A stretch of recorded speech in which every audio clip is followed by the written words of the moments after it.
This passage is inspiring. It makes me want to choose life, to live with God in this flourishing promise. The way God describes choosing life over death makes it seem like an easy choice, especially with the promise God offers, or the fear for the alternative. So if choosing life is so easy and good, why are people so prone to choosing death? We have many examples of this in the Old Testament. In the book of Exodus, God has just freed the people of Israel from slavery in Egypt and then provides them with manna and quail in the desert and says, take what you need, there will be new every morning, but don't take more than you need. The Israelites disobey. They hoard it up and it turns foul. This is a choice of death. This choosing of death is making more work for themselves, and it's having them live in anxiety or worry for tomorrow. Then we have a golden calf incident. Moses is up on the mountain communing with God, and God is telling Moses more about this covenant promise with God's people.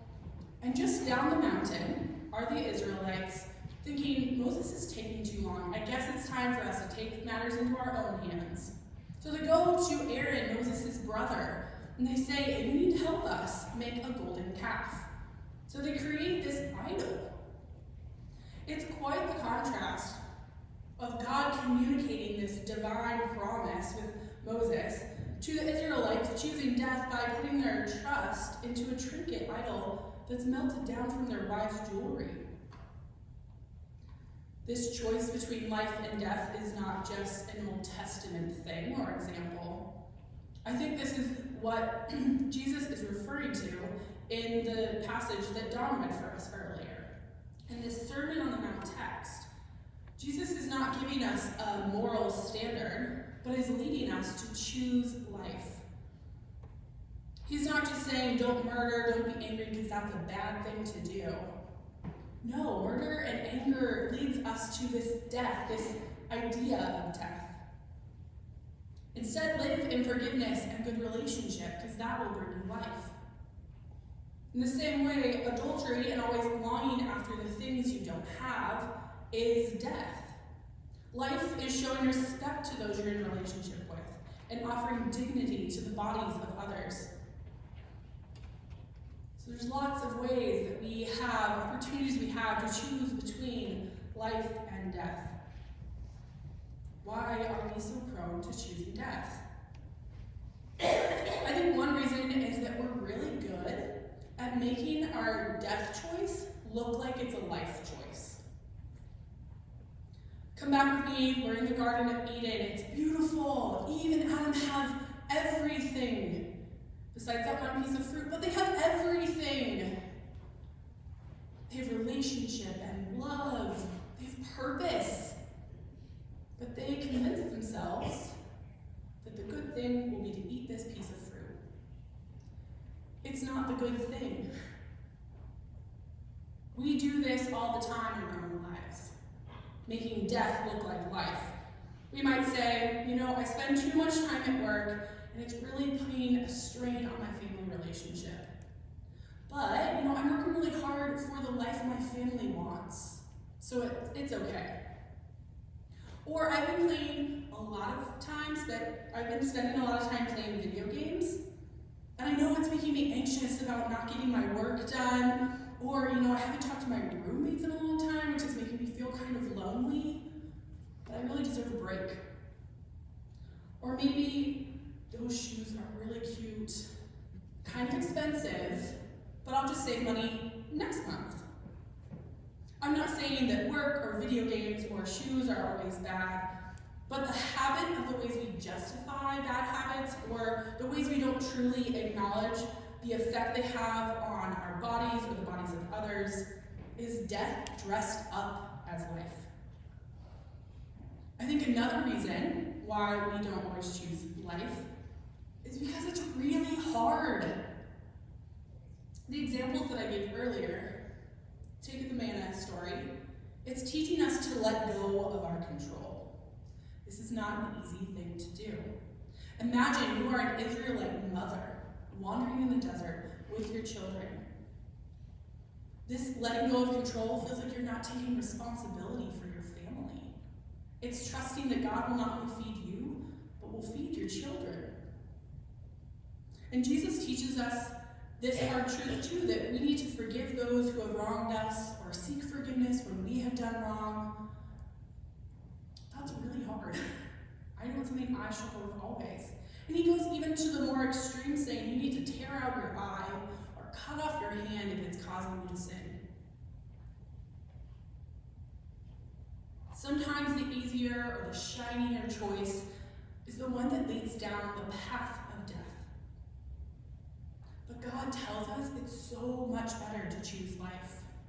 God explains to the Israelites the beauty of what God has in store for them in regards to their future. And God too offers us hope when we choose life. So what does choosing life look like? For the Israelites, God points them back to God's commands, to the law that God has given them. Our passage says that choosing life looks like loving God, walking in God's ways, and obeying God's commandments. It's given to them. They're reminded of their own context, of their own story. That doesn't mean that this lesson doesn't apply for us just because it's surrounded in the context of the Israelites. Because Jesus said just a few verses before what Dom read in his Sermon on the Mount, I came not to abolish the law, but to fulfill it. As Christians, I think we have a hard time when the answer is the law, right? It doesn't feel like it fits in with our narrative. But I think it's because we tend to think of the law as God drawing this circle and saying the good stuff's on the inside and the bad stuff's on the outside. You better stay in or you're going to be in trouble. Instead, the law is God drawing a circle and saying, here's the good stuff. I'm in there. I'm drawing you a map so that you can find me. It's reminding us where God is and where we should be centering ourselves, not creating this moral standard of right and wrong.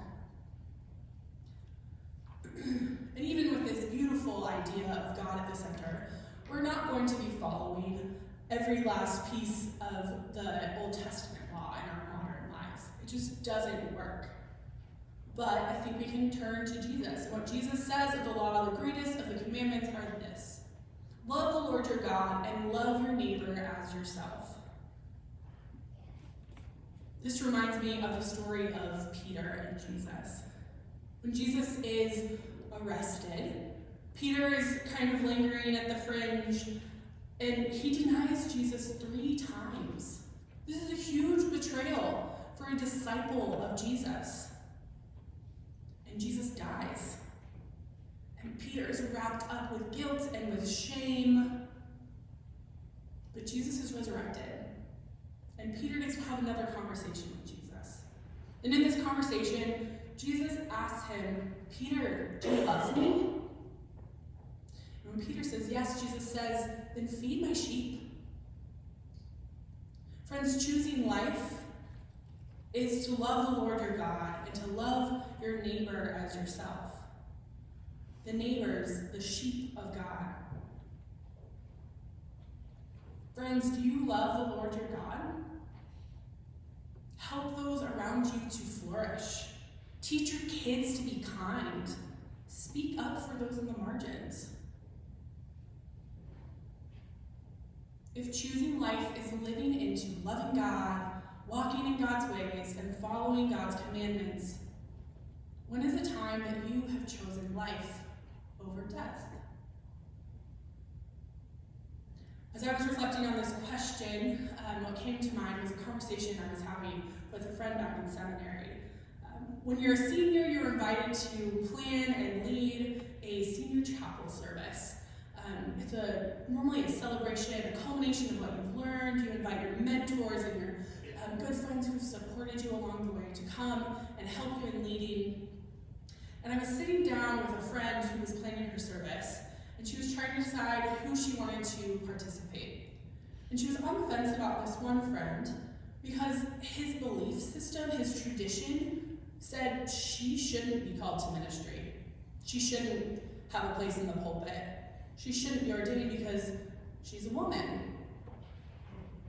So I pull out my soapbox, I climb up on it, and I say, absolutely not. You shouldn't have him in here. You need people who support you, who are team you all the way. She didn't take my advice. She chose life instead. She chose relationship. She chose to acknowledge her call to ministry by affirming his call to ministry as well. She chose life. There are many examples of ways we can choose life every single day. We can offer patience toward or even become friends with that person who's in our group project that really gets on our last nerve. Or maybe we recognize the abundance of our resources and we give generously to those in need, those on the margins of our society. Maybe it's standing up against violence, even when it's easier to stay home. We can justify all of these things and say, we don't need to do them. But God invites us to choose life. Choosing life can be difficult, but it truly leads to a flourishing life with a merciful, covenant God and creates a more deeply loving community. May the Holy Spirit guide us, and may we encourage each other to choose life in every way. Amen.